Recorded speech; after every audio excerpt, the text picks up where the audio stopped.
Oiê, tudo bem? Aqui é a professora Kelly e hoje nós vamos ter uma aula de história. Na aula de hoje a gente vai falar sobre a colonização portuguesa na América, estrutura administrativa e econômica. Então a gente vai compreender quando os portugueses realmente resolvem vir e tomar posse da terra, como é que eles vão se organizar de maneira administrativa e econômica. Bom, a colonização portuguesa na América ela vai acontecer ali entre 1532 até 1808, lembrando que apesar de que Cabral chegou aqui em 1500, eles demoraram aí cerca de 32 anos para realmente dar início à atividade de colonização. Mas por quê? Por que eles resolveram lá em 1532 começar a colonizar? Primeiro, a gente pode destacar o declínio do comércio com as Índias, então a atividade comercial lá já não estava tão rentável assim, né? A descoberta de metais preciosos na América Espanhola, então eles viram que a Espanha estava achando ouro e prata lá no terreno dela. Bom, se eles encontraram, a gente também vai encontrar, então a gente precisa ir para lá procurar, tá? E um outro fator foram ataques estrangeiros ao território. Então tinha gente querendo tomar o território. Eles falaram, ó, ou nós tomamos conta agora, ou então a gente vai ficar sem. A administração, ela ficou organizada da seguinte forma. O governo organizou ali a distribuição de lotes de terras a pessoas que foram escolhidas pelo rei. Então o rei, o que ele fez? Ele pensou, gente, eu não dou conta de tomar conta disso tudo sozinho. Então eu vou dividir o nosso terreno em lotes e vou ceder esse lote para cada um dos meus aliados e eles vão cuidar daquele terreno. E esse terreno ele seria passado de pai para filho, né? Então ele assumia a responsabilidade de cuidar daquilo ali e ficaria na família.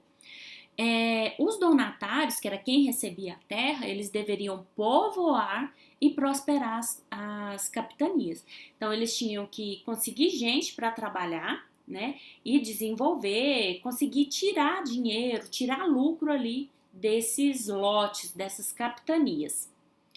Bom, então por que o governo optou em adotar o sistema de capitania hereditária? Porque esse foi um modelo bem sucedido lá na Ilha da Madeira. Eles já tinham feito isso lá e tinha dado certo, tá? E era uma forma também da coroa transferir os custos da colonização, quer dizer, toda a despesa que eles tivessem, quem recebeu o lote ficaria responsável por essa despesa. Então seria menos gastos, né, para o rei, para a coroa portuguesa. E aqui ó, nós podemos ver nesse mapa a forma com que foram divididas as capitanias, né, os lotes. Então essas foram as divisões do território aí das capitanias. Quais foram os problemas enfrentados? Porque esse negócio de capitania hereditária não deu muito certo. E quais foram eles? Primeiro, o desinteresse dos donatários. O rei achou que o pessoal ia comprar a ideia dele, que o pessoal ia entrar, né, na onda dele, que ia gostar, só que o pessoal não gostou muito, não. Houve um certo desinteresse. O pessoal, não, né, é muito difícil, é longe, tem muito serviço, vai dar trabalho, não vai ser lucrativo, a gente não vai ter tanto retorno assim. E acabou que eles não deram muita moral. Um outro problema era a distância das capitanias em relação a Portugal, né? Tinha que atravessar o oceano, então muitos deles nem queriam vir para cá, preferiam continuar, permanecer lá na Europa. Os altos custos da colonização, porque a gente era começar do zero, pegar ali no meio do mato e derrubar a árvore, construir casa e precisava de gente para trabalhar, era tudo muito difícil, né? E os frequentes ataques indígenas e também a pirataria na colônia. Então, os índios não se conformavam com aquela invasão e atacavam, né? E piratas chegavam pelo mar tentando tomar território, ocupar, e acabou que se tornou tudo realmente muito complicado. E principalmente a dificuldade de comunicação entre as capitanias. Era tudo muito longe. Não tinha telefone, não dava para pegar o celular e ligar, né? Oh, me ajuda aqui. Não, a comunicação era feita por carta e a carta tinha que ser entregue pessoalmente, a cavalo. Então, às vezes, uma viagem durava meses. E esses foram alguns dos problemas enfrentados. No ano de 1548 foi criado o governo geral. Esse governo geral ele tinha como objetivo centralizar a administração colonial. Então seria alguém, um chefão, que iria cuidar de tudo ali. Todo mundo ia ter que falar com ele, né?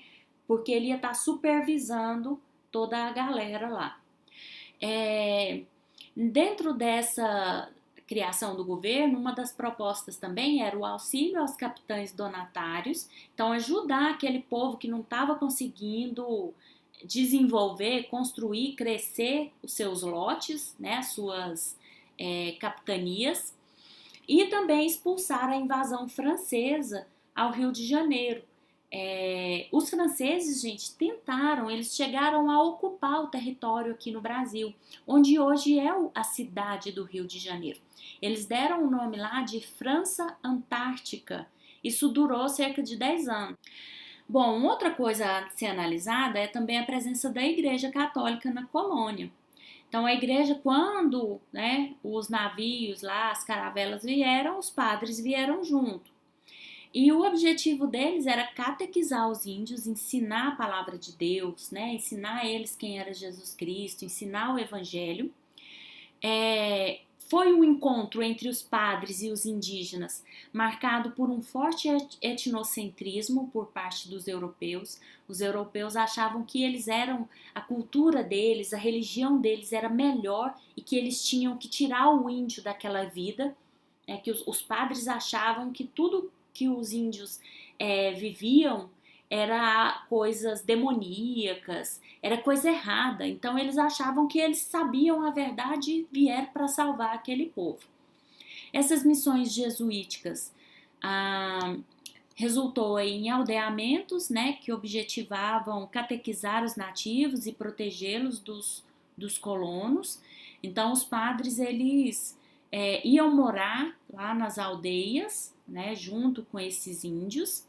Só que os índios, de certa forma, eles tinham também resistência, né, a essa imposição. Eles pensavam, mas espera aí, por que só o meu que é errado, né? Porque os meus deuses, as minhas crenças tá errado. Então havia aí esse certo atrito. Bom, em relação à organização econômica, a gente vai ver que é um período marcado pela imposição cultural e pela exclusividade comercial, tá? Como no começo eles já não acharam ouro e prata de cara, eles resolveram plantar cana-de-açúcar, né? E aí depois vão construir os engenhos e essa açúcar produzida aqui ela é levada para fora, tá? Para vender lá principalmente na Europa. Então, o que houve foram grandes lucros no mercado europeu com a venda desse açúcar. Aqui, o solo, ele era favorável, né? Tinha um clima favorável ao plantio da cana, então era bem rentável. Eles já tinham feito isso também lá na Ilha da Madeira e resolveram repetir aqui, né? Lá tinha dado certo, resolveram ver se aqui ia dar também. Então, a organização do modelo plantation, que seriam as grandes plantações, né? A monocultura. Então, uma propriedade, ela se dedicava praticamente ao plantio, ao cultivo de um único produto, a cana-de-açúcar. Então, tudo na propriedade girava em torno da cana-de-açúcar e produção do açúcar. Bom, aqui nós temos um pequeno esboço, tá, de um engenho, de uma propriedade dessa. Então, havia o local onde tinha as máquinas, né, para moer a cana-de-açúcar, que aqui, ó, a moenda, né, é onde moía a cana-de-açúcar. Tinha a senzala, que era o local onde os africanos escravizados, né, ou alguns indígenas escravizados ficavam. Seria a casa, entre aspas, deles, né, porque não tinha conforto nenhum, não passava mais do que um galpão onde eles passavam a noite. A casa grande, que era a casa do senhor, onde ele vivia com a família, né, o dono da terra. O canavial, então era onde plantava a cana. a lavoura de subsistência, porque aí eles precisavam plantar, por exemplo, arroz, feijão, milho, ah, essas coisas do cotidiano, né, para eles se alimentarem, porque era tudo muito longe, não dava para ir no mercado comprar, né? E tinha também a capela, então sempre tinha aquela presença ali, né, da igreja. Uma outra coisa também nessa época foi a presença holandesa na economia colonial. Então, os holandeses, eles vieram para o Brasil e foram, né, aos poucos chegando, e como eles tinham muito domínio da técnica da produção do açúcar, eles falaram: não, deixa a gente ajudar vocês, vocês vão ver, vai ser bom para nós e para vocês também. E com isso, eles ficaram em algumas terras, né, fizeram empréstimos com os senhores de engenho para montar os engenhos.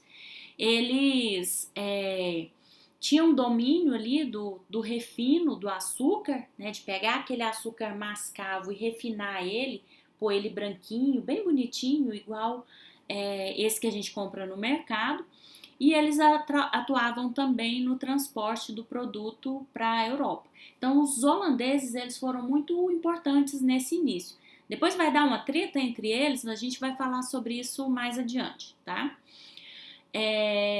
E outras atividades complementares, né, que era exercido aí nessa época, que era a pecuária, então eles criavam gado, criavam cavalo, né, porco, esses animais ali para o dia a dia, para subsistência. Continuaram ainda com a extração do pau-brasil, tiravam o pau-brasil daqui para vender lá na Europa e praticavam a agricultura de subsistência. Então plantava aquilo que era básico para eles se manterem, né, para comer ali no dia a dia. A mão de obra escrava indígena, a gente pode destacar que foi bastante utilizada, só que depois ela foi proibida, tá, pelo governo português, atendendo um pedido dos jesuítas. Então, quem intercedeu, quem pediu para que não continuasse com essa luta, né, para capturar escravos indígenas, foram os padres jesuítas. Eles acreditavam, os padres, que os nativos possuíam alma e que eles precisavam ser salvos por meio da catequese. Então, quando eles ensinassem a palavra de Deus, eles se tornariam humanos, né? Assim, no sentido de da alma deles ser salva, e com isso eles defendiam que eles precisavam conhecer a palavra de Deus. Diferente dos africanos, viu, gente? Eles achavam, em alguns momentos, acreditou-se que os africanos não tinham alma, por isso não havia o interesse em catequizá-los. Mas mais adiante isso vai mudar, mas a princípio existiu essa história aí sim, tá? A guerra justa era a situação em que o indígena podia ser escravizado. Ocorria quando o indígena atacava colonos ou missões jesuíticas. Então, olha só, tanto que eles eram espertos. Aqueles indígenas que obedeciam não precisariam, né, não deveriam ser escravizados. Mas aqueles que não obedeciam, aí sim ele poderia ser escravizado. Conveniente, não é? Já em relação à mão de obra escravizada africana, a igreja, como eu disse, ela consentia, ela deixava, não, pode escravizar eles sim, tá? Porque eles não têm alma, então pode colocar eles no trabalho. Aqui nós temos um exemplo de um grupo de pessoas oriundas da África que estão trabalhando como escravizados, e aqui eles estão manuseando mandioca, provavelmente para a produção de farinha, de polvilho, tá? Um alimento muito importante aí para a subsistência. Com a escravidão aí dos africanos, a metrópole, né, Portugal, teve altos lucros com esse tráfico, essa compra e venda, e apesar de tudo isso, houve uma resistência dos africanos à escravidão e à imposição cultural europeia. Então, muitas vezes, eles faziam de conta que aceitavam, mas na verdade, né, dentro deles ali, eles guardavam toda essa mágoa, toda essa tristeza, e em vários momentos eles lutaram, né, para resistir, para não serem submetidos à tamanha crueldade com que eles eram obrigados, né, a passar.